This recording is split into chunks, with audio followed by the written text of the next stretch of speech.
Halo semuanya, Assalamualaikum warahmatullahi wabarakatuh. Balik lagi ya di YouTube channel aku. Apa kabarnya nih teman-teman semua? Semoga selalu sehat dan tetap semangat ya. Terima kasih ya buat teman-teman yang sudah mengklik video ini, yang baru bergabung dan baru nonton channel ini. Aku ucapin selamat datang ya. Salam kenal dari aku, ibu rumah tangga dengan 2 orang anak. Jika kalian suka sama isi dari YouTube channel aku, boleh ya dukung aku, support channel ini supaya lebih berkembang dengan cara klik tombol subscribe-nya, klik tombol loncengnya juga, biar teman-teman gak ketinggalan video-video terbaru dari aku. Nah, di video kali ini aku mau share seperti biasa budgeting untuk bulan Juni ya teman-teman, karena suami aku alhamdulillah juga udah gajian. Jadi waktunya untuk membuat perencanaan keuangan di rumah tangga aku. Nah, untuk evaluasi budgeting di bulan Mei ini mohon maaf ya teman-teman, karena waktunya itu bertabrakan sama budgeting bulan Juni. Akhirnya aku belum sempat buat evaluasi untuk budgeting bulan Mei.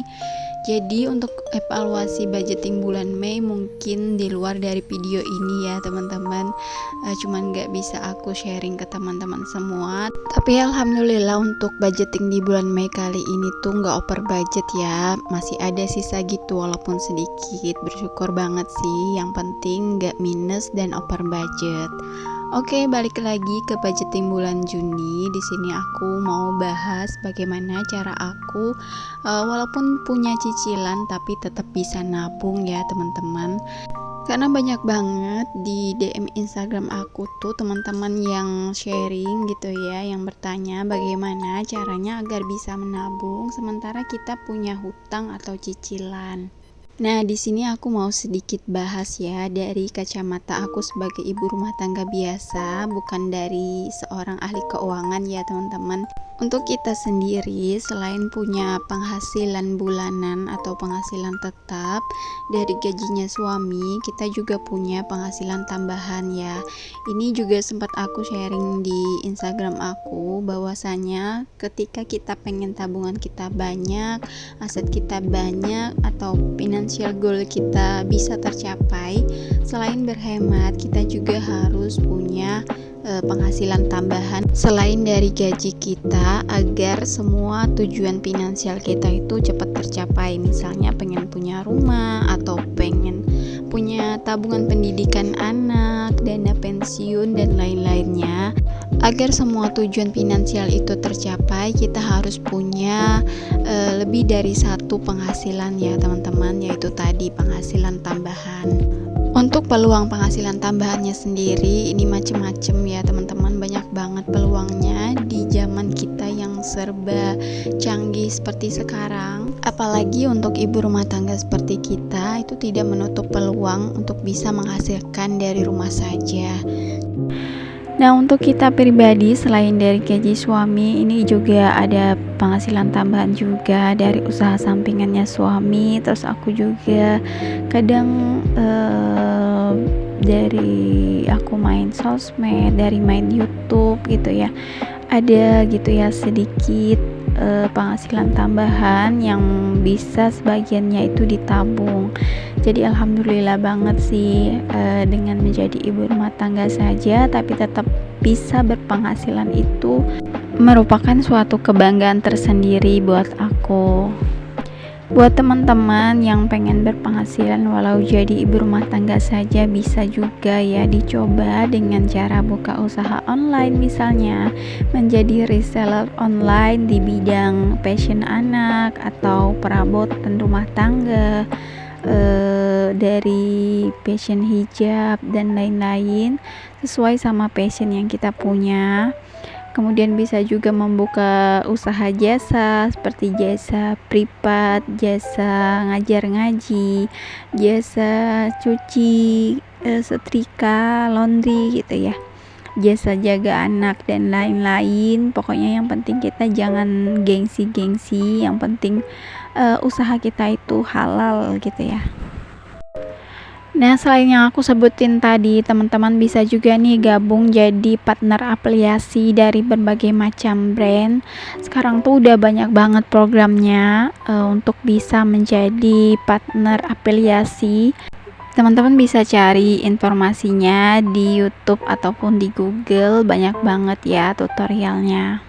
Dengan punya penghasilan tambahan, ini bisa membantu kita untuk bisa lebih banyak juga menabung. Nah, kira-kira seperti itu ya teman-teman gambarannya. Kita bisa tetap menabung walaupun punya cicilan atau hutang. Oke, lanjut lagi ke videonya. Sekarang aku udah buat untuk budget dan save bulan Juni seperti biasa. Ini aku tulis income-nya gaji bulanan sebesar 3.200.000. Kemudian di awal aku sisihkan untuk saving, dana darurat sebesar 100.000 dan sinking fund sebesar 200.000. Lanjut lagi untuk kewajiban, di sini ada cicilan seperti bulan kemarin yaitu sebesar 750, listrik dan gas sebesar 250, PDAM sebesar 200.000 dan totalnya ini adalah sebesar 1.200.000. Lanjut lagi untuk kebutuhannya. Nah, jadi untuk kebutuhannya di sini seperti biasa juga aku buat tabel terlebih dahulu. Ada kolom untuk pengeluaran, kemudian budgetnya berapa, kemudian aktualnya berapa, dan selisih. Lanjut untuk belanja bulanan, di sini aku budgetkan sebesar 300.000, susu anak ini sebesar 150.000, keperluan anak sebesar 150.000, pulsa internet sebesar 100.000, bensin suami sebesar 100.000, ganti oli sebesar 50.000. Belanja mingguan seperti biasa juga aku anggarkan 150 seminggunya. Jadi untuk 1 bulan itu sebesar 600.000.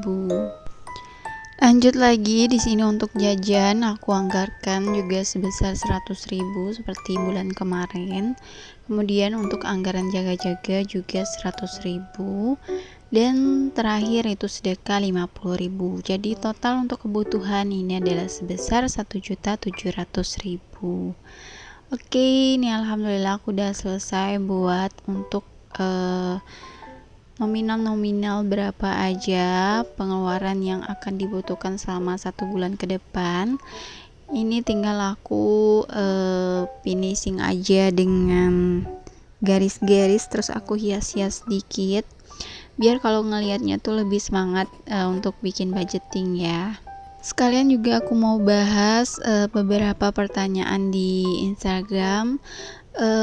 Kemarin sempat ada yang tanya, kira-kira pertanyaannya itu seperti ini ya. Kalau misalnya ada tamu yang datang terus kita mau beli makanan gitu ya untuk tamu, itu pakai dana apa? Nah, kalau untuk aku pribadi itu biasanya aku pakai dana jaga-jaga ya teman-teman. Jadi namanya juga jaga-jaga karena kita nggak tahu kapan waktunya tamu itu bertamu gitu ya. Jadi kalau untuk anggaran itu biasanya aku pakai di anggaran jaga-jaga.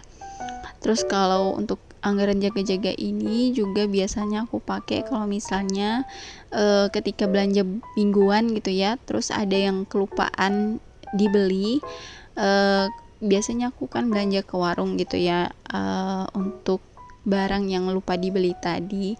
Nah, itu pakai anggaran jaga-jaga, itu bisa juga. Terus ada pertanyaan lagi, kalau misalnya untuk jenguk orang sakit atau untuk kondangan gitu ya, itu pakai dana apa?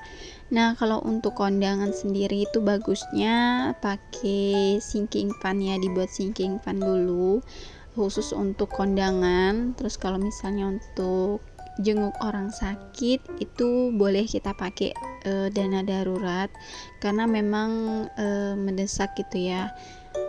Jadi ini aku sharingnya berdasarkan apa yang aku tahu dan apa yang pernah aku pelajari juga ya teman-teman.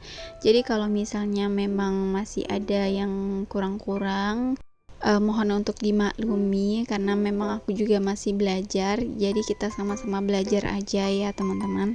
Nah, jadi untuk tema budgeting bulan Juni aku kali ini itu pakai kayak buah ceri-ceri gitu ya namanya.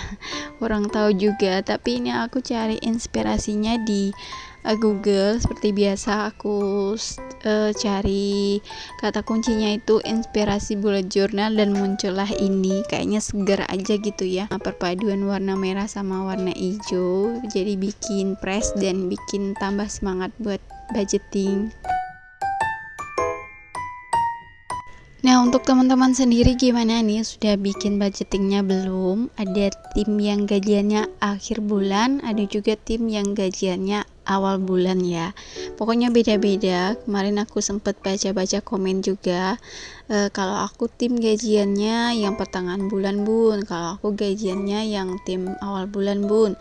Pokoknya beda-beda gitu ya. Disesuaikan aja sama kondisinya masing-masing. Yang penting kita tetap bikin perencanaan keuangannya agar terarah uang gajinya itu mau dikemanain aja. Oke, nggak kerasa ini udah di penghujung akhir video aja ya teman-teman. Aku mau ucapin terima kasih banyak buat teman-teman yang sudah nonton video aku dari awal sampai ke detik ini. Semoga videonya bermanfaat buat teman-teman semua dan bisa bikin semangat untuk budgeting.